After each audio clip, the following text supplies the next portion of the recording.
মিরপুরে সিরিজের শেষ ম্যাচে তামিম ও সাব্বিরের ব্যাটিং দৃঢ়তায় আফগানিস্তানের বিপক্ষে বাংলাদেশের 279 রানের চ্যালেঞ্জিং স্কোর।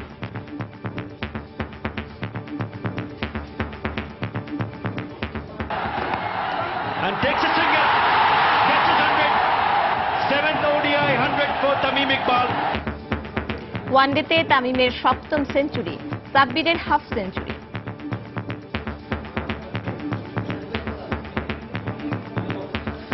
$280 রানের টার্গেটে ব্যাট করছে সফরকারীরা।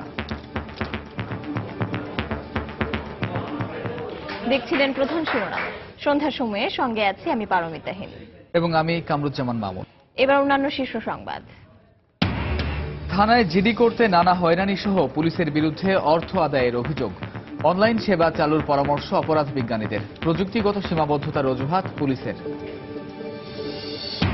চট্টগ্রাম বন্দরে পণ্য খালাসের ধীরগতি ও জটের কারণে বিশ্বের বিভিন্ন বন্দরে আটকে আছে বন্দরমুখী 50,000 কন্টেইনার। চরম ক্ষতির মুখে আমদানিকারকরা। অবৈধভাবে টিভি চ্যানেল পরিচালনা ও প্রতারণার অভিযোগে রাজধানীর বাড্ডা থেকে 4 জন আটক। সম্প্রচার যন্ত্রাংশ ও পাইরেটেড সিডি জব্দ। হাজারীবাগ থেকে ট্যানারি স্থানান্তরে আরও সময় চান শিল্প মালিকরা। পরিবেশবাদীদের প্রতিবাদ, ছাড় দেয়া হবে না হুঁশিয়ারি মন্ত্রীর। এবং পদ্মা সেতু প্রকল্প এলাকার সার্ভিস এরিয়া নির্মাণের কাজ শেষ হবে এই মাসেই। খুলে দেয়া হলে পর্যটনে যুক্ত হবে নতুন মাত্রা।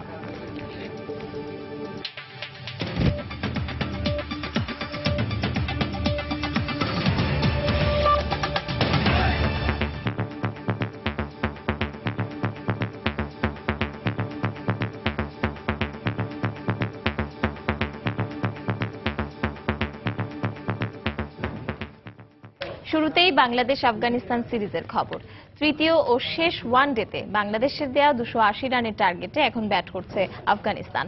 এর আগে টস জিতে ব্যাট করতে নেমে তামিম ইকবালের সেঞ্চুরিতে 8 উইকেটে 279 রান করে টাইগাররা। জবাবে ব্যাট করতে নেমে শেষ খবর পাওয়া পর্যন্ত আফগানদের সংগ্রহ 1 উইকেটে 5 রান।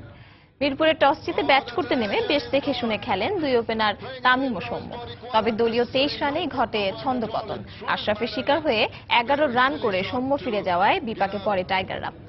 সাব্বিরকে নিয়ে চাপ সামনে বড় সংগ্রহের পথে দলকে নিয়ে যান তামিম। তামিমকে যোগ্য সঙ্গ দিয়ে ক্যারিয়ারের তৃতীয় অর্ধশতক পেয়েছেন সাব্বির। দুজন মিলে গড়েছেন 3 ম্যাচ সিরিজে সর্বোচ্চ 140 রানের জুটি। এরপর দলীয় 163 রানে রহমত শাহর বলে নওরোজ মঙ্গলের হাতে ক্যাচ দিয়ে সাব্বির ফেরেন 65 রানে। তবে সাব্বির ফিরলেও আফগান বোলারদের চাপে রেখে ক্যারিয়ারের সপ্তম সেঞ্চুরি তুলে নেন তামিম।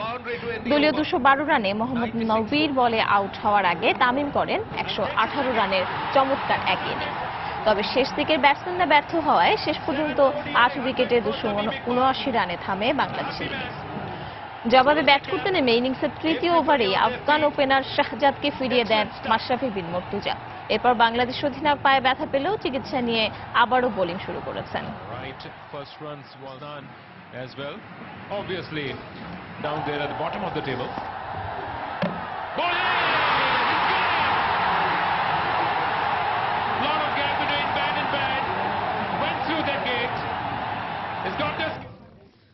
দর্শক, এই মুহূর্তে মিরপুর শেরি বাংলা স্টেডিয়ামে আছেন সহকর্মী নিয়ামতুল্লাহ বাবু।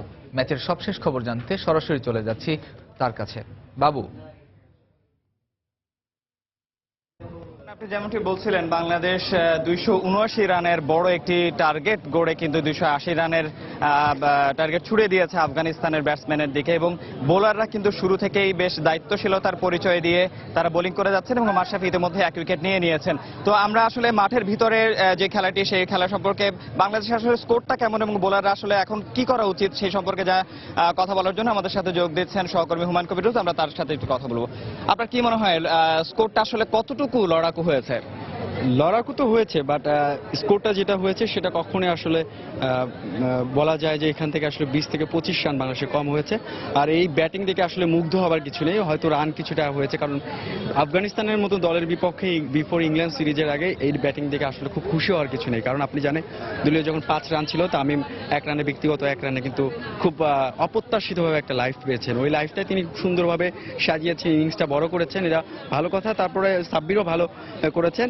এখানে এখানে সাব্বির কিন্তু সবসময় গত 2 ম্যাচে 6 নম্বরে নেমেছে। এখানে ওয়ান ডাউনে নামার যে একটা গণমাধ্যমে একটা লেখালেখি হচ্ছিল সাব্বিরকে কেন ওয়ান ডাউনে নামানো হয় না, আজকে কিন্তু সাব্বির সেটা প্রমাণ করেছেন। আসলে সাব্বিরের জন্য আদর্শ ব্যাটিং পজিশন কিন্তু ওয়ান ডাউন, সেটা প্রমাণ হয়েছে। এবং হাতুরে সিং এর কিন্তু আজকের ম্যাচটা যদিও সিরিজ নির্ধারণী একটা ম্যাচ এবং পয়েন্ট টেবিলে একটা ব্যাপার আছে, একটা অনেক সমীকরণের ব্যাপার, তবু তারপর কিন্তু হাতুরে সিং আজকের ম্যাচে কিন্তু আপনার এক্সপেরিমেন্ট করেছে। আপনি যদি দেখেন গত 2 ম্যাচে মাহমুদুল্লাহ রিয়াদ আগে ব্যাট বেড়ে নেমেছেন, মুশফিক বা সাকিব আগে করেছে। আজকে কিন্তু এটা হিতে একেবারে বিপরীত, মানে ওপেনিং ঠিক ছিল, তারপরে কিন্তু মিডল অর্ডার টপ অর্ডার পরিবর্তন আসছিল। সবকিছু মিলে আসলে এই গবেষণাটা এই ম্যাচের জন্য আসলে কতটুকু আদর্শ হয়েছে বা কতটুকু ভালো হয়েছে এটা কোচ হাতুরুর সিং জানবে। সবকিছু মিলে এখন বাংলাদেশের বোলাররা ভালো করেছে, শুরুটা ধরে রাখতে পারলে প্রত্যাশিত জয়টা বাংলাদেশের থাকবে। দর্শক, আপনারা শুনছিলেন যে প্রত্যাশিত জয় আসলে আমাদের সবারই, এবং এই ম্যাচের মধ্যে বাংলাদেশের বোলাররা যদি তাদের দায়িত্বটা পালন করেন তাহলে কিন্তু এই ম্যাচে জয় নিশ্চিত হয় আমাদের জন্য। তো এই ছিল মিরপুর শেরেবাংলা ক্রিকেট স্টেডিয়াম থেকে এখনকার সর্বশেষ। মামুন। দর্শক, সহকর্মী নিয়ামতুল্লাহ বাবু চোখ দিয়েছিলেন মিরপুর শেরেবাংলা জাতীয় স্টেডিয়াম থেকে, জানাচ্ছিলেন বাংলাদেশ ও আফগানিস্তানের মধ্যকার ওয়ানডে সিরিজের শেষ ম্যাচটির খবরাখবর। জেনারেল ডায়েরি বা জিডি, কারো হুমকি বা জরুরি কিছু হারিয়ে যাওয়া সহ নানা কারণে পুলিশি সহায়তার আশায় এই আইনি প্রক্রিয়ায় যেতে হয়। কিন্তু জিডি করতে থানায় গেলে বেআইনিভাবে অর্থ দাবির পাশাপাশি মানুষকে হেনস্থারও অভিযোগ আছে পুলিশের বিরুদ্ধে। এ কারণে অপরাধ বিজ্ঞানী ও সাধারণ মানুষের চাওয়া জিডির পদ্ধতিটি অনলাইনে করা সম্ভব হলে এই দুর্ভোগ এড়ানো যাবে। পুলিশ বলছে কিছু সমস্যার কারণে অনলাইন প্রক্রিয়াটি আপাতত চালু করা যাচ্ছে না। আব্দুল হালিমের ছবিতে আতিকুর রহমান তমালের রিপোর্ট। একটি বেসরকারি বিশ্ববিদ্যালয়ের শিক্ষক ওমর শরীফ জিডি করতে মোহাম্মদপুর থানায় এসেছেন। যেহেতু তার আগে অনেকেই জিডি করতে চান, তাই শরীফকে অপেক্ষা করতে হচ্ছে অনেকটা সময়। একের পর এক জিডি লিখছেন যে পুলিশ কর্মকর্তা, তিনি নিজেও যেমন হাঁপিয়ে উঠছেন তেমনি অপেক্ষায় ক্লান্ত শরীফ। এটা আসলে একটু লেন্দি প্রসেস, কারণ অনেক কিছু লিখতে হয়, ডিটেলসগুলো ঠিক মতো শুনতে হয়, আর যিনি সার্ভিস ডেলিভারি অফিসার থাকেন ওনাকেও আসলে অনেক কিছু নিয়ে ডিল করতে হয়। এ তো গেল এক ধরনের সমস্যা, অন্য চিত্রও আছে। জিডি করতে রাজধানীর রূপনগর থানায় গিয়েছিলাম আমরা। সেখানে সরাসরি টাকা চেয়ে বসলেন পুলিশ কর্মকর্তা। কত তো লাগবে? 200 টাকা লাগবে। 200 টাকা টাকা না মনে দাও।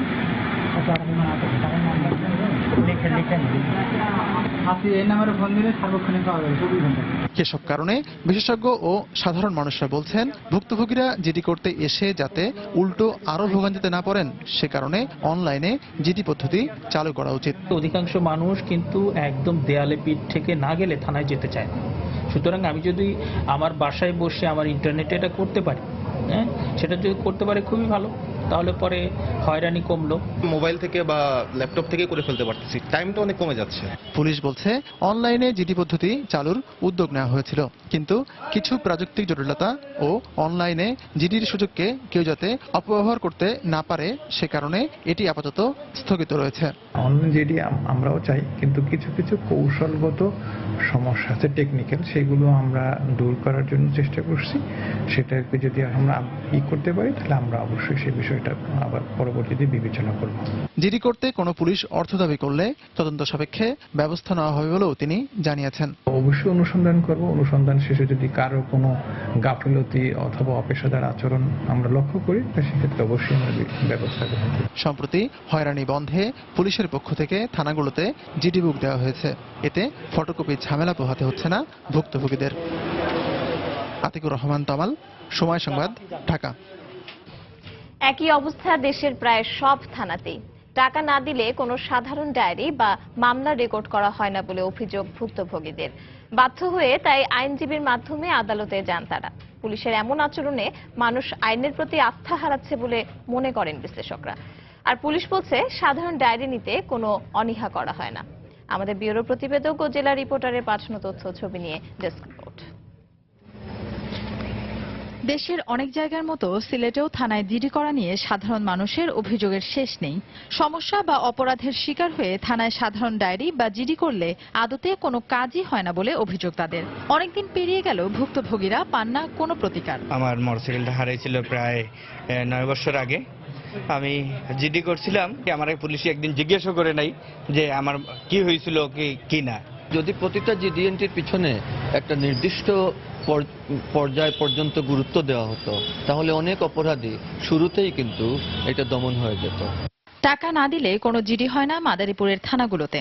জিডি লেখক, ডিউটি অফিসার ও থানার ভারপ্রাপ্ত কর্মকর্তা সহ পদে পদে টাকা দিতে হয় বলে অভিযোগ ভুক্তভোগীদের।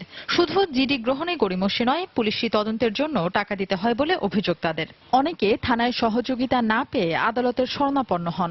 জিডি করতে গেছি তখন আমার 500 টাকা লাগছে জিডি করতে, তাও 2 ঘন্টা বসেছিলাম। ঊর্ধ্বতন কর্মকর্তারা তাদের কাছে গেলে বলতেছে দেখতেছি।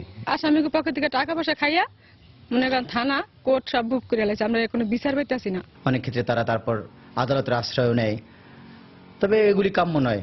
থানা কর্তৃপক্ষ জিডি করবেন এবং মানুষকে সহযোগিতা করবে, জিডি তদন্ত করবে নিরপেক্ষভাবে এবং সেই জিডির সত্যতা পেলে সেটা আদালতকে রিপোর্ট দিয়ে জানাবে, এটাই আমরা আশা করি। পুলিশের এমন আচরণে মানুষ আইনের প্রতি আস্থা হারাচ্ছে বলে মনে করছেন বিশ্লেষকরা। তবে অভিযোগ অস্বীকার করেছে পুলিশ। অনেকে আবার বিচার না পেয়ে ফিরে যায় আর কি। তো এটা আমাদের মতে মনে হয় এটা সম্পূর্ণরূপেই মানবাধিকার লঙ্ঘন। এই বিষয়ে সংশ্লিষ্ট ঊর্ধ্বতন কর্তৃপক্ষের খেয়াল রাখা উচিত। কোনো অভিযোগ আসলে থানা পুলিশ ওই অভিযোগ আমলে নিয়ে আইনগত ব্যবস্থা গ্রহণ করে থাকে। পুলিশ মামলা গ্রহণের ক্ষেত্রে অনীহা করে, এই বিষয়টা একেবারেই গ্রহণযোগ্য না এবং সঠিক না আমি বলবো। চলতি বছর মাদারীপুরের 5টি থানায় 13,800টি সাধারণ ডায়েরির মধ্যে তদন্ত হয়েছে মাত্র 2,000টির। ফাহমিদা মৌটুসী, সময় সংবাদ। সন্ধ্যার সময় আরো থাকছে। বরগুনার বামনায় স্কুল মাঠে সপ্তাহে 2 দিন বসে গরু ছাগলের হাট। শিক্ষক শিক্ষার্থীরা ক্ষুব্ধ প্রতিক্রিয়া জানালেও সাফাই গাইলেন উপজেলা নির্বাহী। কানাডা ও যুক্তরাষ্ট্র সফর নিয়ে কাল বিকেল 4টায় গণভবনে সংবাদ সম্মেলন করবেন প্রধানমন্ত্রী শেখ হাসিনা।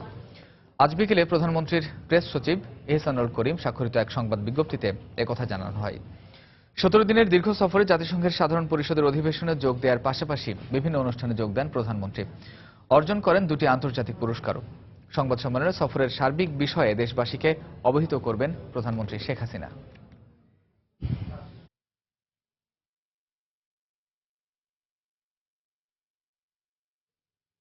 টানা সরকারি বন্ধের পাশাপাশি বন্দর ভিত্তিক শ্রমিক সংগঠনগুলোর ধর্মঘটের কারণে বিশ্বের বিভিন্ন বন্দরে আটকে আছে চট্টগ্রাম বন্দরমুখী অন্তত 50,000 কন্টেইনার। এর মধ্যে মালয়েশিয়ার পেনাং, কেলাং, শ্রীলঙ্কার কলম্বো এবং সিঙ্গাপুর বন্দরে রয়েছে সবচেয়ে বেশি কন্টেইনার। চট্টগ্রাম বন্দরে জাহাজ থেকে পণ্য নামানোর ক্ষেত্রে ধীরগতি এবং জট সৃষ্টি হওয়ায় এসব কন্টেইনার আটকা পড়েছে বলে অভিযোগ শিপিং ব্যবসায়ীদের। এই অবস্থায় আমদানিকারক প্রতিষ্ঠানকে ক্ষতির মুখে পড়তে হচ্ছে। রিপোর্ট করেছেন কমল দে। গত 4 মাসের বেশি সময় ধরে কিছুটা অস্থিরতা পার করছে 1 বছরে 20 লাখ কন্টেইনার হ্যান্ডেলিং এর রেকর্ড অর্জনকারী চট্টগ্রাম বন্দর। এর মধ্যে 2 ঈদে যেমন অন্তত 16 দিন সরকারে বন্ধ ছিল, তার সাথে যুক্ত হয় বিভিন্ন সময়ে বন্দর ভিত্তিক শ্রমিক সংগঠনগুলোর টানা ধর্মঘট। সর্বশেষ কন্টেইনার পরিবহনে ব্যবহৃত যানবাহন প্রাইম মুভার মালিক চালক ঐক্য পরিষদের 4 দিনের ধর্মঘটে চট্টগ্রাম বন্দরের পরিস্থিতি যে ভয়াবহ রূপ নেয় তার রেশ গিয়ে পড়ে পার্শ্ববর্তী অন্যান্য বন্দরগুলোতেও। মালয়েশিয়ায় যে পোর্ট কেলাং আছে সেখানে প্রায় 21,000 কন্টেইনার পড়ে আছে চট্টগ্রামমুখী।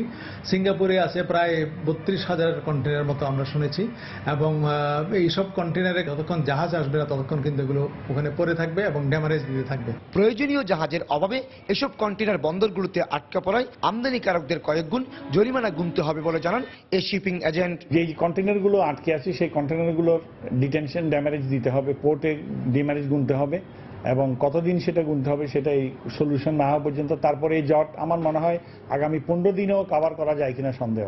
আটকে পড়া কন্টেইনারগুলোর মধ্যে বেশিরভাগই গার্মেন্টস শিল্পের কাঁচামালবাহী হওয়ায় বিপাকে পড়েছেন ব্যবসায়ীরা।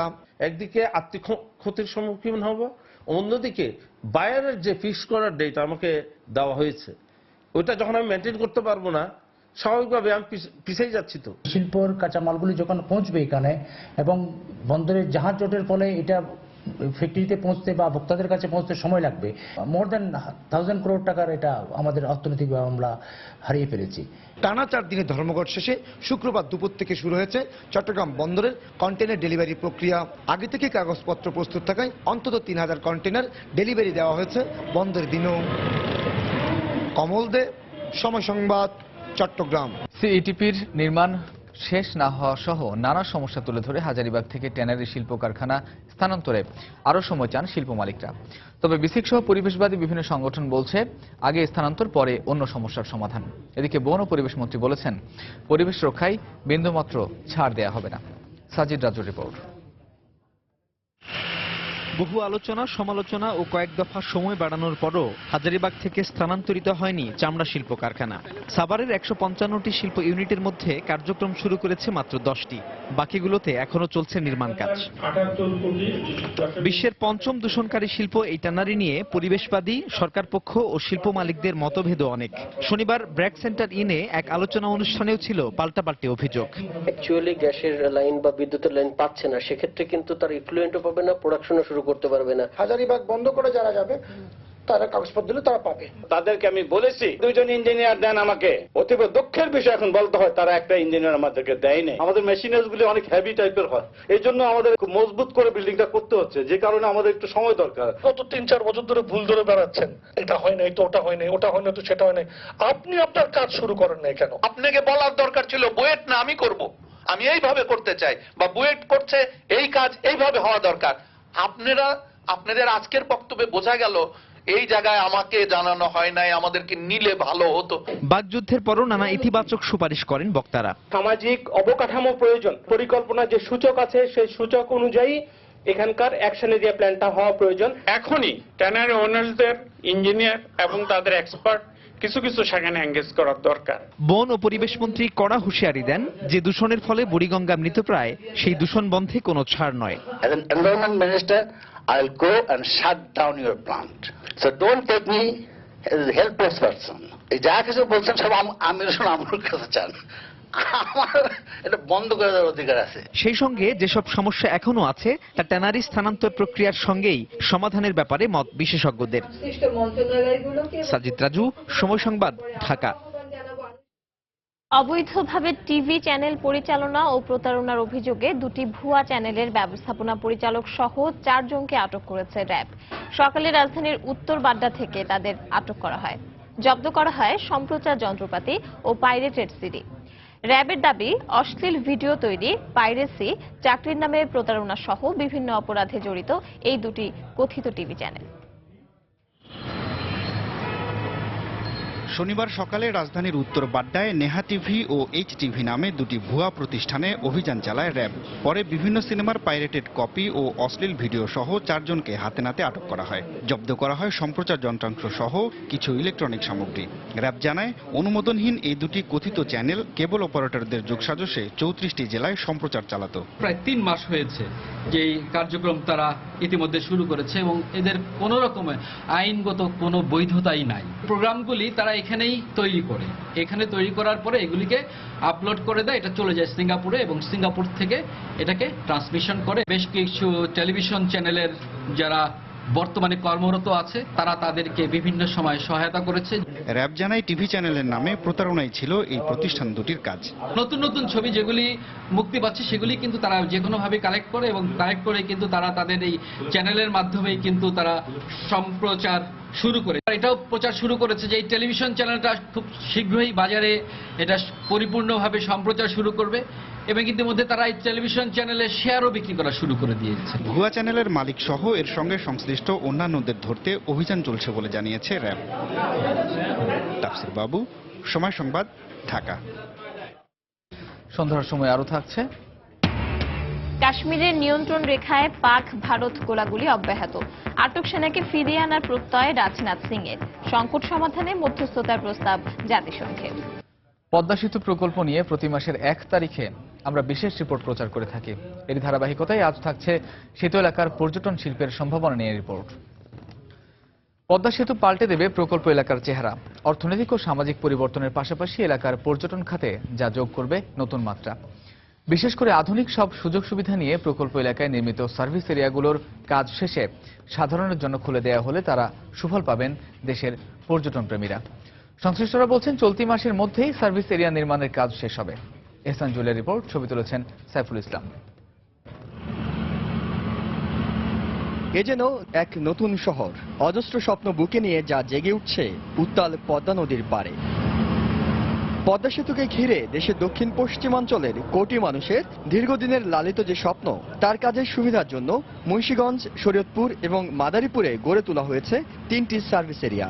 এর মধ্যে 1 ও 2 নম্বর সার্ভিস এরিয়ায় মূল সেতু, নদী শাসন প্রকল্প ও সেতু বিভাগের কর্মকর্তারা থাকছেন। 3 নম্বর সার্ভিস এরিয়া থাকার ব্যবস্থা হয়েছে সেনা কর্মকর্তাদের। আপাতত এই 3টি সার্ভিস এরিয়া দেশি বিদেশি প্রকৌশলী, বিশেষজ্ঞদের আবাসন এবং গবেষণার কাজে ব্যবহার করা হলেও এগুলোকে ঘিরেই পদ্মা দুপারে গড়ে উঠছে পর্যটন সম্ভাবনা। বিশেষ করে 2 নম্বর সার্ভিস এরিয়াটিকে পুরোপুরি গড়ে তোলা হচ্ছে পর্যটন বান্ধব করে। পুরো কাজ শেষ হয়ে গেছে। আমরা সার্ভিস এরিয়া 2 এবং মাওয়াটা আমরা অক্টোবরে আমরা হ্যান্ডওভার করব। ভবিষ্যতে বিশেষ করে এই সার্ভিস এরিয়া 1কে এটা একটা বিবিএ সম্পত্তি হিসেবে থাকবে। আর আমাদের যে সার্ভিস এরিয়া 2 যেটা রয়েছে সেই সার্ভিস এরিয়া 2টা হবে বেসিক্যালি আমাদের টোটালি একটা টুরিস্ট স্পট। এটা আমাদের তো বিবিএর কিছু কাজে লাগবে, এখানে মেইনটেন্সের জন্য বহু লোক থাকতে হবে, সেখানে তাদের কাজে লাগবে। 3টি সার্ভিস এরিয়া নির্মাণে সার্বিক তদারকি করছে বাংলাদেশ সেনাবাহিনী। সেতুর কাজ শেষ হলে 77 হেক্টর এলাকা জুড়ে নির্মিত 2 নম্বর সার্ভিস এরিয়ায় পর্যটকদের জন্য থাকবে আবাসনের পাশাপাশি আধুনিক সব সুবিধাই। Other allied facilities like medical center, swimming pool, tennis ground, then basketball ground, all these substations, then high water tank, এগুলো সমস্ত কিছু ফ্যাসিলিটিস মিলিয়ে আপনার সার্ভিস এরিয়া 2। চলতি মাসের মধ্যেই নির্মাণ কাজ শতভাগ শেষ করে সার্ভিস এরিয়াগুলো সেতু বিভাগের হাতে হস্তান্তর করবে সেনাবাহিনী।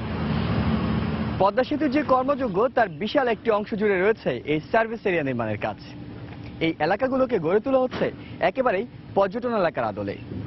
সেতুর কাজ শেষ হওয়ার পরে সার্ভিস এরিয়াগুলো খুলে দেওয়া হবে সাধারণ মানুষদের জন্য, যার ফলে পদ্মার দুপারের মানুষ খুঁজে পাবেন বিনোদনের নতুন জায়গা। ইহসান জুয়েল, সময় সংবাদ, মাদারীপুর। চীনা প্রেসিডেন্টের আসন্ন সফর বাংলাদেশের রাজনীতিতে মাইলফলক হয়ে থাকবে বলে মন্তব্য করেছেন আওয়ামী লীগের সাধারণ সম্পাদক সৈয়দ আশরাফুল ইসলাম। সকালে রাজধানীর তোপখানায় বিএমএ ভবন মিলনায়তনে আয়োজিত চীন বিপ্লবের ৬৭তম বার্ষিকী উপলক্ষে আয়োজিত আলোচনা সভায় বক্তব্য রাখেন তিনি। চায়নার সঙ্গে যে আমাদের যে সম্পর্ক হাজার বছর ধরেই আছে সেটাকে আরো আপনার শক্তিশালী করা। শি জিনপিং বাংলাদেশে আসবেন, অনেক ইম্পর্টেন্ট ইস্যু নিয়ে আলোচনা হবে। আমরা কাজ করে যাচ্ছি এই ভিজিটটাকে আপনার আরো সুন্দর করে তোলার জন্য, এবং এটা এই অঞ্চলের রাজনীতির জন্য একটা গুরুত্বপূর্ণ ঘটনা ঘটবে যেদিন চায়নার প্রেসিডেন্ট শি জিনপিং বাংলাদেশের মাটিতে পা রাখবেন। সরকার নিজেদের স্বার্থ রক্ষা এবং ক্ষমতায় টিকে থাকতে সুন্দরবন বিধ্বংসী রামপাল বিদ্যুৎ কেন্দ্র নির্মাণ করছে বলে অভিযোগ করেছেন বিএনপি মহাসচিব মির্জা ফখরুল ইসলাম আলমগীর। জনগণকে সঙ্গে নিয়ে এই বিদ্যুৎ কেন্দ্র নির্মাণের বিরুদ্ধে আন্দোলন গড়ে তোলা হবে বলেও জানান তিনি। দুপুরে খুলনায় এক সেমিনারে মির্জা ফখরুল বক্তব্য রাখেন। রাজনীতিটা একমাত্র যার মধ্য দিয়ে আপনার এই সুন্দরবনকে ধ্বংস করার চেষ্টা করা হচ্ছে। রাজনীতির কারণে আজকে পশুর নদীকে ধ্বংস করার চেষ্টা করা হচ্ছে। রাজনীতির কারণেই আজকে এই বায়ু দূষণ করবে, পরিবেশ দূষণ করবে, বাংলাদেশের অস্তিত্ব বিপন্ন করবে, এইরকম একটি প্রকল্পকে আপনার সামনে নিয়ে এসে জোর করে সেটাকে চাপিয়ে দিতে চাইছেন জনগণের উপরে। এই সমস্ত কর্মকাণ্ডের মধ্য দিয়ে সুন্দরবনকে ধ্বংস করবার এই পরিকল্পনা করা হচ্ছে, সেগুলোকে আমাদেরকে রুখে দিতে হবে। শিক্ষার্থীদের পাশাপাশি শিক্ষকরা যাতে জঙ্গিবাদী তৎপরতায় জড়াতে না পারে সেজন্য প্রধান শিক্ষকদের সচেতন হওয়ার আহ্বান জানিয়েছেন শিক্ষামন্ত্রী নুরুল ইসলাম নাহিদ। দুপুরে বরিশাল বিএম কলেজ অডিটোরিয়ামে এক মতবিনিময় সভায় প্রধান অতিথির বক্তব্যে তিনি আহ্বান জানান। ছেলেমেয়েদের যেন বিভ্রান্ত করতে না পারে তার জন্য প্রত্যেকটা শিক্ষা প্রতিষ্ঠানে আপনারা ফিরে গিয়ে সব শিক্ষকদেরকে বসে আপনারা পরিকল্পনা নেবেন, নিয়ে ঠিক করবেন যে আপনারা ছেলে মেয়েদেরকে কিভাবে সচেতন করবেন। দেখা যাচ্ছে কোনো কোনো শিক্ষকের মধ্যে জড়িত হয়ে গেছেন, তার মানে আমরা শিক্ষকরাও নিরাপদ না, আপনাকেও ফুসলাইয়া কানমন্ত্র দিয়া বিভ্রান্তির মধ্যে নিয়ে যেতে পারে। যার জন্য আমাদের হুঁশিয়ার থাকতে হবে যাতে আমাদের কোনো শিক্ষককে তারা ইন্দ্রকামী করতে না পারে। তাই আপনি প্রধান হিসাবে অন্য শিক্ষকদের নিয়ে সব শিক্ষকের মধ্যে একটা নজরদারি রাখতে হবে যে তার মধ্যে কোনো পরিবর্তন হচ্ছে কিনা। বরগুনার বামনায় স্কুল মাঠে সপ্তাহে 2 দিন বসছে গরু ছাগলের হাট। বাদ পড়ছে না শহীদ স্মৃতি স্তম্ভটিও। পশুর হাটের কারণে বিদ্যালয়ের বারান্দায় বসছে পান সিগারেট ও ঝালমুড়ির দোকান। শুধু এখানেই শেষ নয়, শ্রেণীকক্ষে যখন শিক্ষকরা পাঠদানে ব্যস্ত তখন জানালার পাশে দাঁড়িয়ে ছাত্রীদের উত্ত্যক্ত করছে বখাটেরা। এমন অবস্থার পর উপজেলা প্রশাসন বলছে শিক্ষার থেকে গরুর বাজারের গুরুত্ব কম নয়। তবে জেলা প্রশাসন বলছে তদন্তের পর এ বিষয়ে ব্যবস্থা নেওয়া হবে। এম এ আজিমের তথ্য ও SM সিফাতের ছবিতে ডেস্ক রিপোর্ট। যে গেট দিয়ে শিক্ষার্থীরা বিদ্যালয়ে প্রবেশ করছে সেই গেট দিয়েই বিদ্যালয় মাঠে ঢুকছে গরু ও ছাগল, ঢুকছে দালাল, ক্রেতা, বিক্রেতা সহ নানা ধরনের মানুষ। বিদ্যালয়ের মাঠ কানায় কানায় পরিপূর্ণ গরু ও ছাগলে। বিদ্যালয় মাঠের শহীদ স্মৃতি স্তম্ভের উপরেও চলছে পশু বেচাকেনা। গরুর হাটকে কেন্দ্র করে ঝালমুড়ি, চা ও পান বিক্রেতারা বসছে বিদ্যালয় ভবনের বারান্দায়। বাজারের হইচই এ কারণে ক্লাসরুমের শিক্ষকদের কথা শুনছে না শিক্ষার্থীরা, আর বারান্দা ও জানালার পাশে বখাটেদের আড্ডা থাকায় ক্লাসরুমে ইফটিজিংয়ের শিকার হচ্ছে ছাত্রীরা। ক্লাসের পাশে থাকে বখাটে ছেলেরা, তারা এসে মেয়েদের দিকে তাকিয়ে থাকে। গরু ও আমরা একই সাথে বিদ্যালয়ে ঢুকি, অ্যাসেম্বলি আমরা করতে পারছি না শুধু এই গরুর হাট বসানোর ফলে। মাঠে যদি গরুর মলমূত্র থাকে তাহলে আমাদের খেলাধুলা করা অসম্ভব হয়ে পড়ছে। তবে বিদ্যালয়ের প্রধান শিক্ষকের দাবি, ম্যানেজিং কমিটির মাধ্যমে বিদ্যালয় মাঠে গরুর হাট বন্ধে কাজ শুরু করলেও উপজেলা নির্বাহী অফিসারের হস্তক্ষেপে তা সম্ভব হয়নি। উপজেলা নির্বাহী অফিসার তিনি ইজারাদারদের পক্ষ নিয়ে তিনি এক ধরনের শক্তি প্রয়োগ করে আসলে সে এখানে গরুর বাজারটা বসাচ্ছেন। আর উপজেলা নির্বাহী কর্মকর্তা মনে করেন সমাজের জন্য গরুর হাটের প্রয়োজন কম গুরুত্বপূর্ণ নয়। সরকার হাট থেকে 5 লাখ 10 লাখ আয় করে, এটা সরকারের মুখ্য বিষয় না। মুখ্য বিষয় হচ্ছে এই অঞ্চলের মানুষের গরু বিক্রি করার জায়গা সৃষ্টি করা, আর একটা হচ্ছে গরু কেনার জায়গা সৃষ্টি করা। অবশ্য জেলা প্রশাসক জানালেন বিষয়টি তদন্ত করে আইনগত ব্যবস্থা নেওয়া হবে। ইউনো সাহেবের সাথে কথা বলেছি এবং এটি আইনানুগভাবে এটি সমাধান করার জন্য বলেছি। শিক্ষা প্রতিষ্ঠান অবশ্যই আমাদের সর্বাগ্রে আমরা গুরুত্ব দেব। গরুর বাজার যে মাঠটিতে বসছে তার দক্ষিণে ডৌয়াতলা ওয়াজেদ আলী খান ডিগ্রি কলেজ, পশ্চিমে কর্মজীবী নারী ও ছাত্রী হোস্টেল, উত্তরে হালদা ডৌয়াতলা সমবায় বহুমুখী মাধ্যমিক বিদ্যালয় ও পূর্ব পাশে চির উন্নত শির নামে শহীদ স্মৃতিস্তম্ভ। সময় সংবাদ, বরগুনা। রংপুর সুগার মিলের দখল করা জমি উদ্ধারের দাবিতে গাইবান্ধার মহিমাগঞ্জে প্রায় 2 ঘন্টার রেলপথ অবরোধ করে বিক্ষোভ করেছে মিলটির শ্রমিক, কর্মচারী, আখ চাষী ও এলাকাবাসী। সকাল 9টার দিকে সান্তাহার থেকে লালমনিরহাটগামী একটি ট্রেন আটকে রেখে এই কর্মসূচি পালন করা হয়। পরে স্থানীয় প্রশাসনের আশ্বাসের পরিপ্রেক্ষিতে বেলা 11টার দিকে অবরোধ প্রত্যাহার করা হয়। এর আগে সকাল 8:30টার দিকে মিলটির শ্রমিক কর্মচারীরা বিক্ষোভ মিছিল নিয়ে মহিমাগঞ্জ রেল স্টেশনে অবস্থান নেয়। রেলপথ অবরোধ করে স্লোগান দিতে থাকে তারা। শ্রমিক কর্মচারীদের এই আন্দোলনের সঙ্গে মিলটির কর্মকর্তা ও স্থানীয় জনপ্রতিনিধিরাও একাত্মতা ঘোষণা করেন। আন্দোলনকারীদের অভিযোগ, স্থানীয় আদিবাসীরা 3 মাস আগে গোবিন্দগঞ্জের সাহেবগঞ্জে রংপুর সুগার মিলের 1842 একর ফসলি জমি ও পুকুর দখল করে। মিল কর্তৃপক্ষ জমি দখলমুক্ত করার চেষ্টা করলেও প্রশাসন কোনো পদক্ষেপ নেয়নি।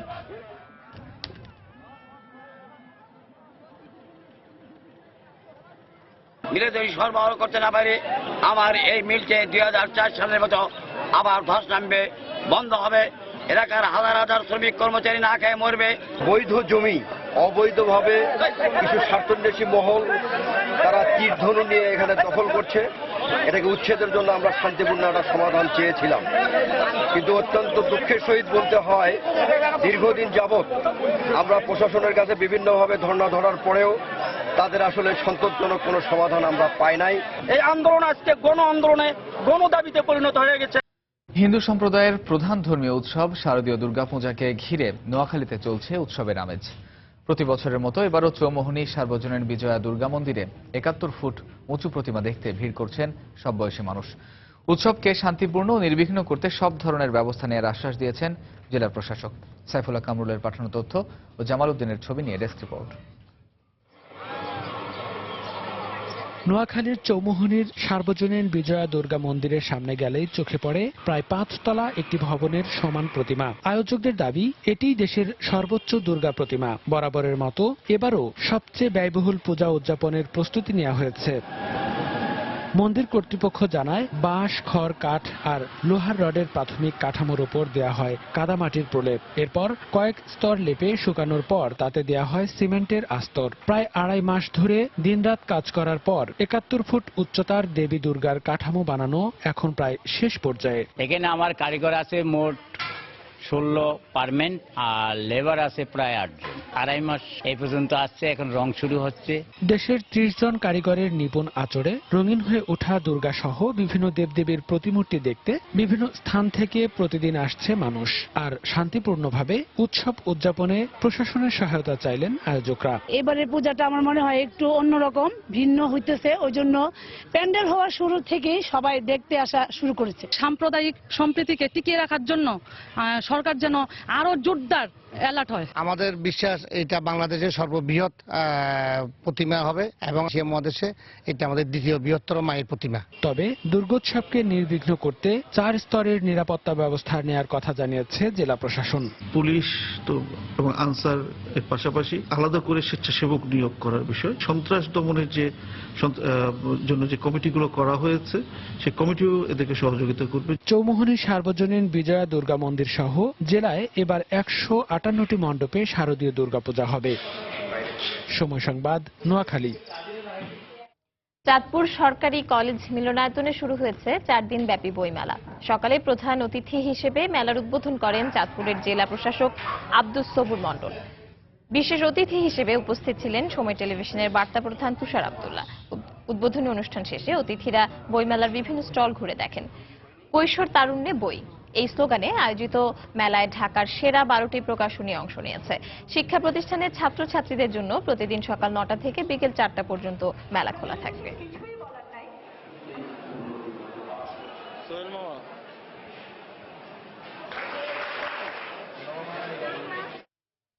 বেসরকারি টেলিভিশন চ্যানেল আই-এর 18তম প্রতিষ্ঠাবার্ষিকী উপলক্ষে সময় মিডিয়া লিমিটেডের পক্ষ থেকে শুভেচ্ছা জানানো হয়েছে। বিকেলে তেজগাঁওয়ে চ্যানেলটির নিজস্ব ভবনে সময় মিডিয়া লিমিটেডের একটি প্রতিনিধি দল বার্তা প্রধান শাইখ সিরাজের হাতে ফুল দিয়ে শুভেচ্ছা জানান। এ সময় চ্যানেলটির সমৃদ্ধি কামনা করেন সময় মিডিয়া লিমিটেডের প্রতিনিধি দল।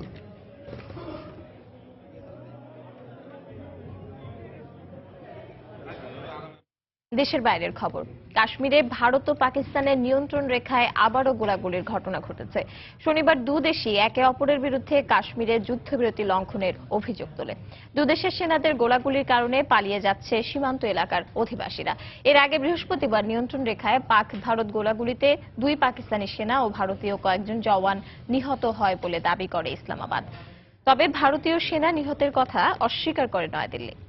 নিয়ন্ত্রণ রেখার কাছ থেকে পাকিস্তানি সেনাদের হাতে আটক ভারতীয় সেনাকে ফিরিয়ে আনার সর্বাত্মক চেষ্টা চলছে বলে জানিয়েছেন ভারতের স্বরাষ্ট্রমন্ত্রী রাজনাথ সিং। এদিকে পাকিস্তান ভারতের বিরুদ্ধে পারমাণবিক অস্ত্র ব্যবহারের হুমকি দেওয়ার পর এই ধরনের বক্তব্যের নিন্দা জানিয়েছে যুক্তরাষ্ট্র। আলোচনার মাধ্যমে ভারত ও পাকিস্তানের মধ্যকার চলমান উত্তেজনা নিরসনে মধ্যস্থতা করার প্রস্তাব দিয়েছেন জাতিসংঘ মহাসচিব বান Ki Moon. Actions designed to check attempts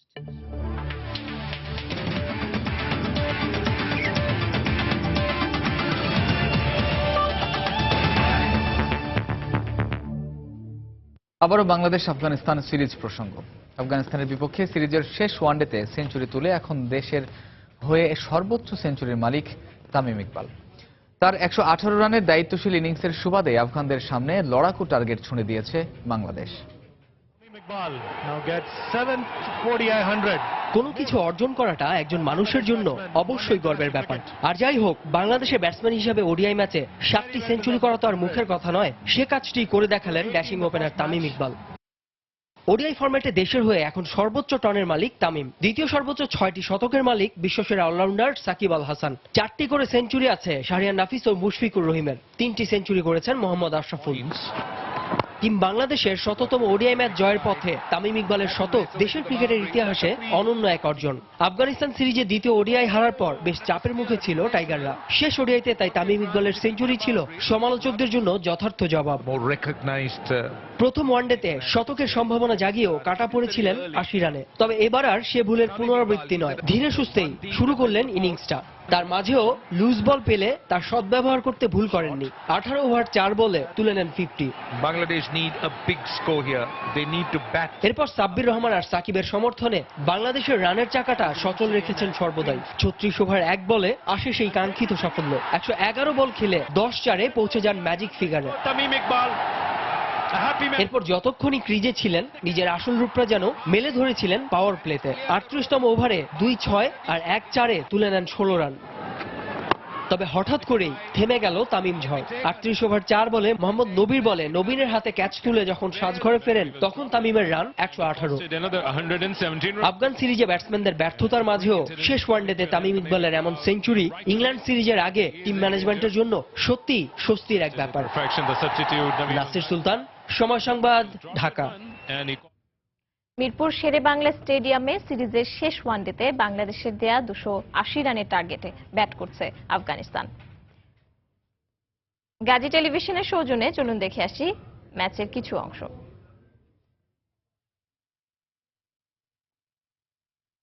Moment for Bangladesh. It's about winning moments, isn't it? And I believe they needed quick wickets, and that's exactly what they had, thanks to the left arm spin.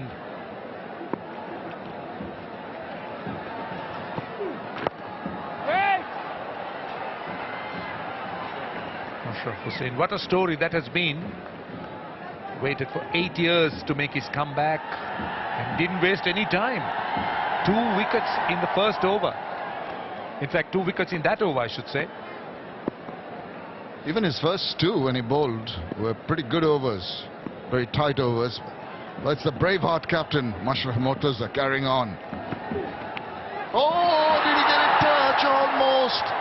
Almost got a wicket in this previous over when Mushfiqur Rahim dropped one.